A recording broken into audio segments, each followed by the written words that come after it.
Ханымы біздің партияластар негізі сайлауалды бағдарламамыз туралы толыққанды айтып өтті. Мен енді өзімнің тарапынан қосатын болсам, ғылым және технологиялық саясат заң жобасы енеді. Аталған заң жобасы аясында біз әрине Асхат Қанатұлы айтқандай гуманитарлық саланың, іргелі саланың жалпы ғылыми жаңалықтарының көптеп болуына жағдай жасау мәселесінде нақты заңдық механизмдерді енгізуге атсалысатын боламыз.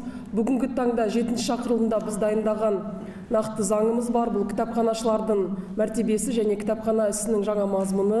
Аталған заңның аясында біз осы отырған ғылым академиясының кітапханасына да арнайы статус беріп, олардың материалдық жағдайының көтерілуіне, сонымен қатар бізге көп осы ғылым академиясының кітапханашылар тарапынан, басшылығы тарапынан келіп түскен ұсыныстарымызды енгіздік. Біз оны аяғына дейін атсалысатын боламыз. Үлкен мәселе академиялық қалашықтар туралы.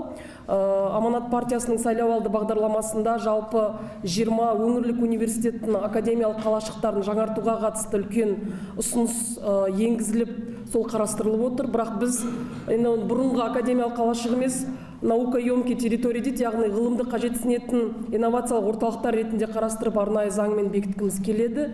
Бір сөзбен айтқанда, Аманат партиясы қазір білім, ғылым, әлеуметтік саладағы орын алып отырған теңсіздіктер мәселесін шешілуіне толыққанды атсалысатын боламыз. Біз балабақшадағы тәрбиешіден бастап еліміздің ең беделді ұлтымыздың ғалымдарының сапалы жұмыс жасауына, әлеуметтік кепілдемелердің қарастыруына күш салатын боламыз. Білім саласында арнайы уәкіл омбудсмен институтын енгізуге еңбек ететін боламыз.